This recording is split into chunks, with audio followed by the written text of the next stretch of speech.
नमस्कार दर्शकों, आप देख रहे हैं नव भारत न्यूज चैनल। इस समय हम कैनाल रोड पर इरिगेशन डिपार्टमेंट के बाहर हैं। यहाँ पे इरिगेशन से रिलेटेड जो है कॉन्ट्रैक्टर हैं, उनकी लायबिलिटी करोड़ों में है। तो उनसे बातचीत करेंगे। जिस तरह से नई सरकार चुन के आई है और उन्होंने बड़े बड़े दावे किए हैं, इनसे बातचीत करेंगे। सबसे पहले तो आप अपना नाम बताइए। और मैं Mukesh Singh, working brand contractor association Jammu. Mukesh ji, कितनी लायबिलिटी आपकी बची है और किस तरह की दिक्कत रही आपको? देखिए जी, जब से यूटी लगी है हमें दिक्कतें ही दिक्कतें रही, लेकिन अब सरकार चुन के आई है, उम्मीदें भी बहुत हैं। सबसे पहले तो मैं चीफ मिनिस्टर साहब को और अपने डिप्टी सीएम साहब को मुबारकबाद देना चाहता हूँ अपनी कॉन्ट्रैक्टर एसोसिएशन की तरफ से। और हमें जितनी लोगों को, हमें क्या पूरी दुनिया को, जम्मू कश्मीर वालों को उनसे बड़ी उम्मीदें हैं। अब यही देखना है कि जैसे हम गवर्नर साहब को अप्रोच नहीं कर पाते थे, ईजिली अप्रोच नहीं हो पाते थे, अब चुन के नुमाइंदे आए हुए हैं, उनसे हमें उम्मीदें भी हैं। हमारे जम्मू के उन्होंने पार्टिसिपेशन भी अच्छी की, उन्होंने काफ़ी डिप्टी सीएम यहाँ के लिए, मंत्री यहाँ के लिए।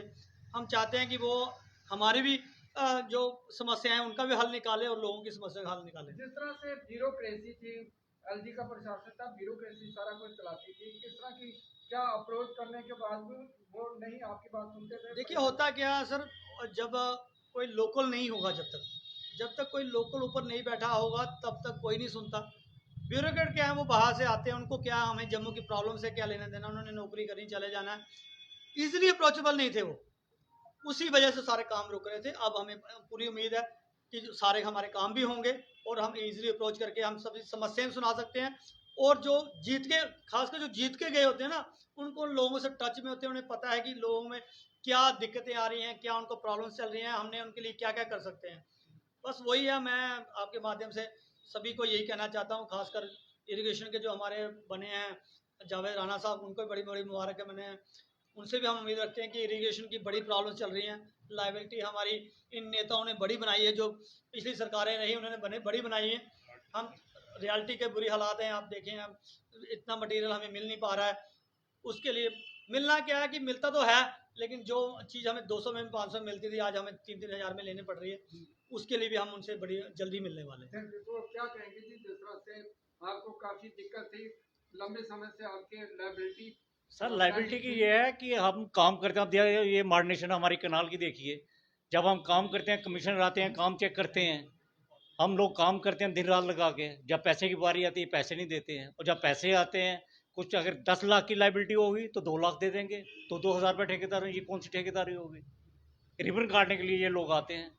जिस तरह से ये सिल्ट निकालने का काम भी आपने किया, पहले भी किया, जी, और घर के जेवर रखे, बैंक से लोन लिया, तो किस तरह की दिक्कत रही आपको? दिक्कत तो दिक्कत ही है, पैसे नहीं देते हैं। हम कल भी चीफ मिनिस्टर से हर हफ्ते जाते हैं, चीफ मिनिस्टर से बस हम आ रहे हैं सेक्रेटरीट में, कोई बात सुनने वाला नहीं है। लाइबिलिटी इतनी है, बैंक के लोन देने हैं, गाड़ियों के लोन देने हैं, लेबरों के पैसे देने हुए हैं। तो हम कैसे सरवाइव करते हैं? घर परिवार भी चलाना, जो आपके साथ जुड़े हुए हैं, बाकी लोग भी जुड़े हुए हैं। सर आपने देख लिया, हम सुबह घर से आते हैं, तैयार होके ऑफिस में जाते हैं, चीफ मिनिस्टर साहब के पास जाते हैं, और जब भी चीफ मिनिस्टर साहब के पास जाते हैं बोलते हैं आप सेक्रेटरीट जाइए।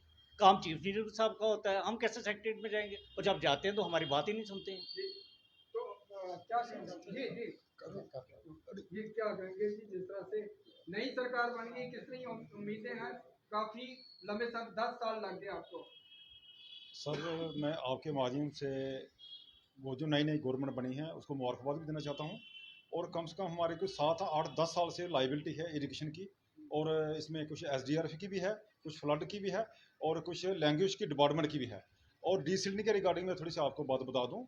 जैसे हम साल में एक बार काम करते हैं डीसिल्टिंग के, जो नहर चलाने के लिए होते हैं, रेगुलर जिसको बोलते हैं। उसके बाद क्या होता है कि अब हमें इंस्टॉलमेंट में 15% 12% ये पैसे आ रहे हैं।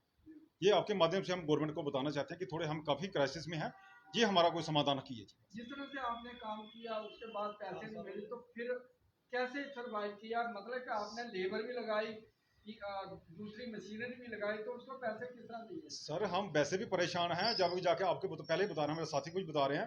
एडमिनिस्ट्रेशन के पास जाए, वो बोलते हैं हम कुछ कर नहीं सकते। जैसे हम चीफ साहब के पास जाएंगे, वो बोलते हैं सेक्रेटरी में जाओ। तो रोज हम ऑफिस में, इस ऑफिस से दूसरे ऑफिस, उधर से बढ़कर रहे हैं हम। कितनी लाइबिलिटी रहती है? लाइबिलिटी हमारी 10 साल की है, जो इसमें SDRF की है, और AIBP की है, डी सिल्टिंग की है, और कुछ लैंग्वेज की सिल्टिंग भी, और अपना डिपॉजिट की भी है। जो कोई 12 से 13 करोड़ रुपया हमारी सिर्फ हाइड्रोलॉजी डिपार्टमेंट जम्मू की है। जब मंत्री बनेंगे इरिगेशन का, पीआरसी का, जिस तरह से जावेद राणा जो है उनको ये डिपार्टमेंट दिया गया, तो आसानी से अप्रोच हो जाएगी आपको। हाँ जी बिल्कुल, हमें लगता है हम जल्दी से जल्दी उनको मुबारकबाद भी देने जा रहे हैं और अपनी समस्याओं से अवगत भी उनको कराने जा रहे हैं। आप क्या कहेंगे? मैं रजिंदर सिंह कंट्रैक्टर बोल रहा हूँ। देखिए 2014 के हमने तभी डिवीजन कनाल में एसडीआरएफ के काम किए हुए हैं, वहाँ से हमें एक पैसा भी अभी तक पेमेंट नहीं हुई है। तो किस तरह से सर्वाइव कैसे करना पड़ता है? बैंक से पैसे लिए हुए हैं, लोन लिया हुआ है, दे रहे हैं। सुबह आ जाते हैं कि वे बोलते हैं कल दे देंगे, परसों दे देंगे, लेकिन कोई पैसा हमें अभी तक मिल नहीं रहा है। तो काम के लिए पिछली सरकारों के मंत्रियों ने आपको कहा था काम करो, मतलब कि वर्बली कहा होगा? नहीं, वर्बली नहीं था, ये अलॉट वर्क थे, ये अलॉटमेंट थी, अलॉट वर्क थे। एसडीआरएफ के इमीडिएटली काम थे। जिस वक्त फ्लड आया था जम्मू में, तो उस वक्त हमने तभी कनाल कंस्ट्रक्शन में काम किए थे, और अभी तक उनकी पेमेंट नहीं हुई है। अलॉटमेंट है वो। अब नई सरकार है, किस तरह की उम्मीद है? हाँ, नई सरकार आई है, पूरी उम्मीद है कि ये हमें पैसे रिलीज कर देंगे। आप क्या कहेंगे जी? जिस तरह से देखिए, सबसे बड़ी बात है, आपने सुन लिया, दिक्कतें तो बड़ी थी, लेकिन सरकार से उम्मीदें बड़ी हैं। हमें क्या, जैसे मैंने आपको कहा, जम्मू को पूरी उम्मीद है। हमें अब पूरी उम्मीद, आप जल्दी ही अपने डिप्टी सीएम से मिलने वाले हैं, उनसे मिलेंगे, उनसे अपनी जितनी प्रॉब्लम्स हैं उनको अवगत कराएंगे। और मुझे पूरा यकीन है जो डिप्टी सीएम हमारे बने हैं या जम्मू कश्मीर के, वो एक अच्छे नेता हैं और लोगों के साथ जुड़े हुए हैं, वो हमारी समस्या जरूर हल निकालेंगे। तो जिस तरह से इन्होंने कहा कि हमारी लंबे समय से लायबिलिटी है, तकरीबन 10 साल की लायबिलिटी है, हम काम करते हैं और बैंक से लोन लेते हैं, घर के जेवर जो है गिरवी रख के वो काम करते हैं और हमें पैसे नहीं मिलते। हम रोज़ चक्कर लगाते हैं चीफ इंजीनियर के, वो भी टाल मटोल का रवैया अपनाते हैं। अब इनको नई सरकार से जो है काफ़ी उम्मीदें हैं कि उनके जो लायबिलिटी है, बकाया करोड़ों में है, वो मिलेगी। जो जावेद राणा जो है सुना जा रहा है कि सूत्रों के हवाले से कि वो पीएचई और इरिगेशन के मंत्री रहेंगे, वे जल्द ही उनको मुबारकबाद भी देंगे और अपनी समस्याओं से अवगत भी कराएंगे और उन्हें पूरी उम्मीद है कि ये उनका जो मसला है जल्द से जल्द हल होगा। धन्यवाद।